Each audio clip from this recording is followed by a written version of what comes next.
Hi everyone, and welcome to another devlog for Vibrant Venture. Alpha 7 is now out, and this update primarily focuses on user experience improvements and general tweaks and changes. However, it does also include some major new features that we are really proud to finally be able to share. Let's take a look at the new features and talk about what's coming next.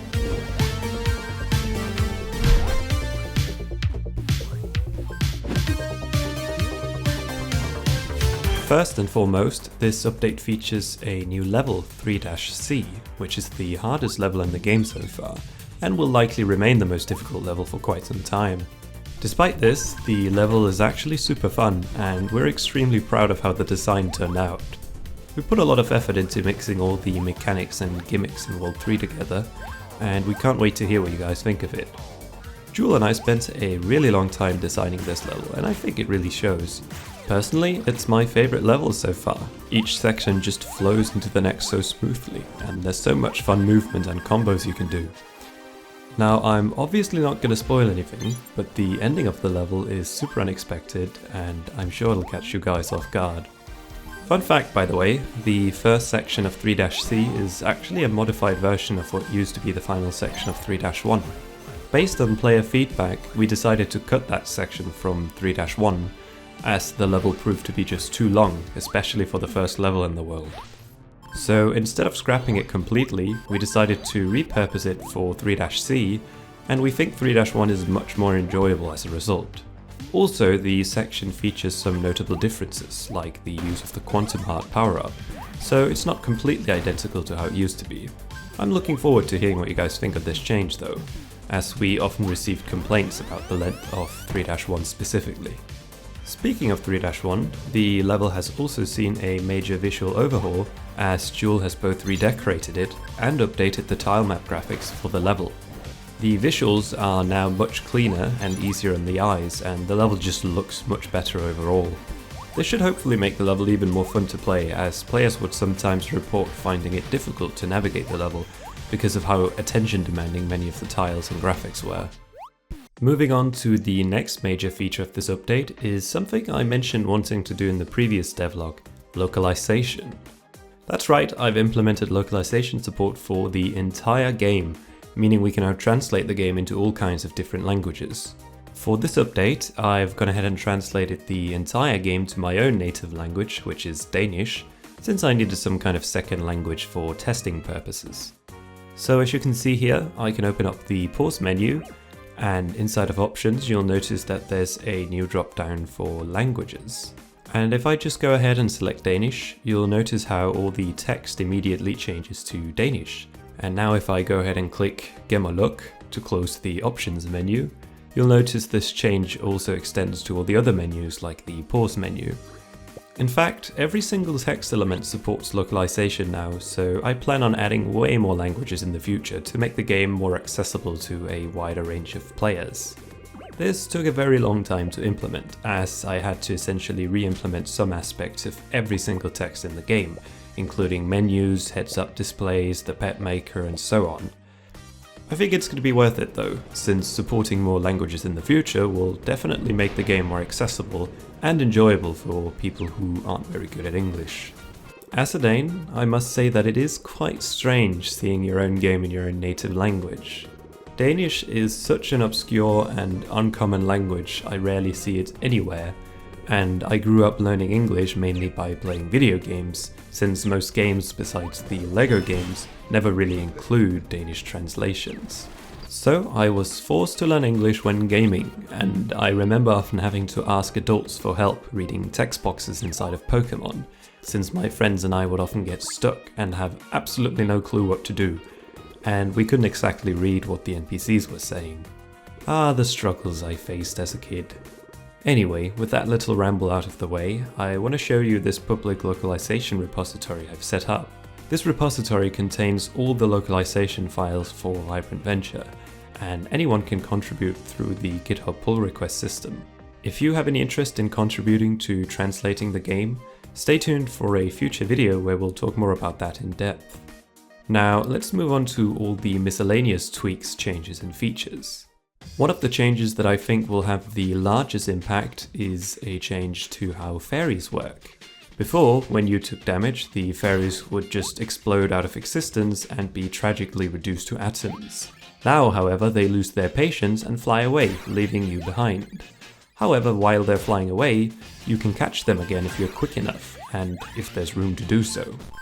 This way you can actually take a couple more hits before dying, assuming you're able to catch the fairy.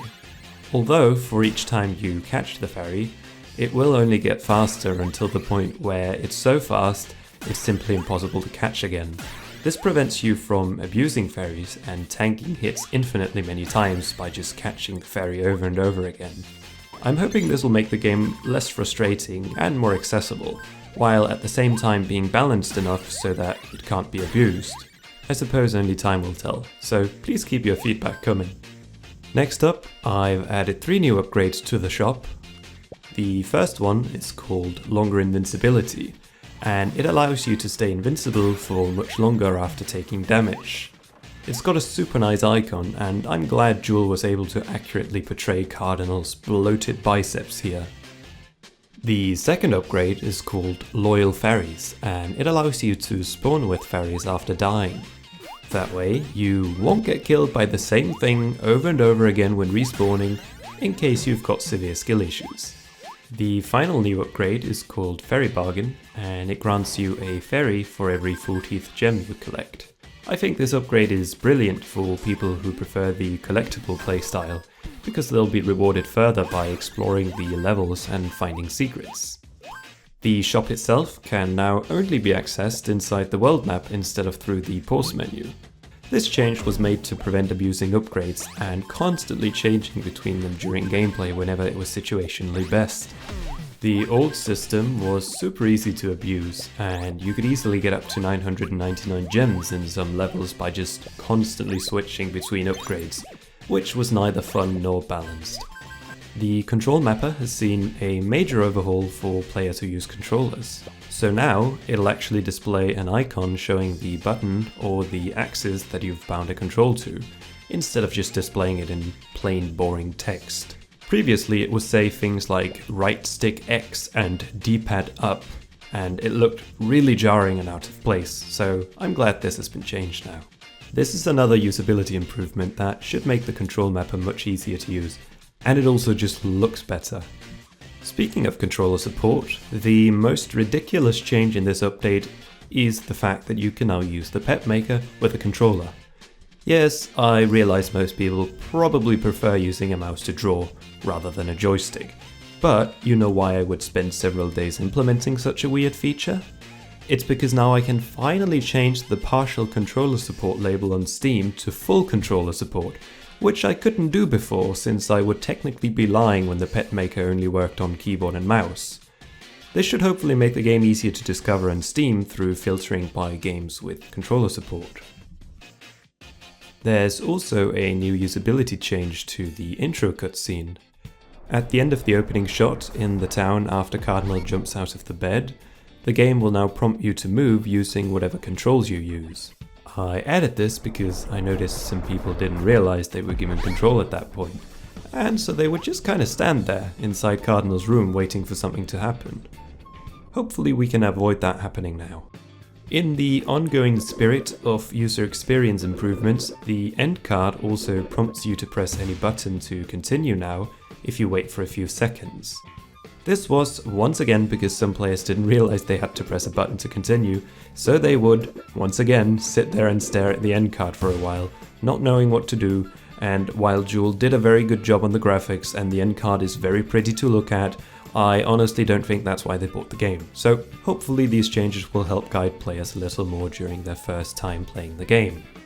Heading into the town, the building interiors have received a major overhaul, and they look much better now, as you can see here.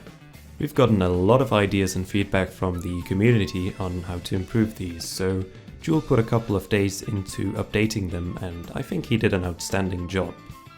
When you compare the new interior graphics to the old ones, it's especially clear how much better they look now.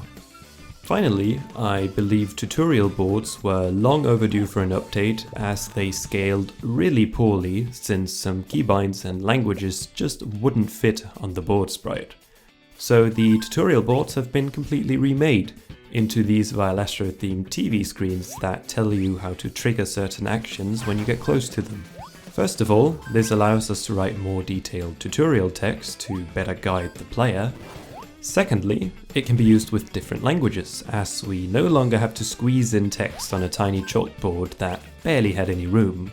And thirdly, the new tutorial boards have googly eyes, making them objectively superior to any other design we came up with. And as you've probably noticed, the new tutorial boards display input button icons for controllers too now, just like in the control mapper, which just looks so much better and more polished. So yeah, I think that about does it for all the new features for this update. I do realize this update didn't have as many new levels as the last couple of updates, but I still think these features were all extremely important, especially localization support. Also, we were able to get this update out pretty quickly, as you might have noticed, as it was only about a month ago that Alpha 6 came out. We're pretty proud of how fast we were able to get all these things done, and we're very happy to be able to share all these new features and usability improvements with you all. As for the future, we're actually nearing the end of the alpha phase, and the game will enter beta after a few more updates. This means the game will soon cost a little more, which makes sense considering it features more than 4 times the amount of content it had in the first alpha release. During the beta phase, we plan on wrapping everything up and adding the final major features like the level builder, Steam achievements, and many more languages, as well as improving existing features, graphics, and levels. Also, as I mentioned earlier, I want to try and get the community involved in translating the game, so stay tuned for the next video where we'll talk about how you can contribute to translating the game into your native language, assuming of course that isn't English. I'm not sure how it will go, and this whole community translation thing is mostly an experiment, and I might end up hiring professional translation services anyway, but I want to at least give this a try and see how it goes. Anyway, that's all for me for this time. Thank you so much for watching, and please leave a like if you enjoyed, and until next time, take care.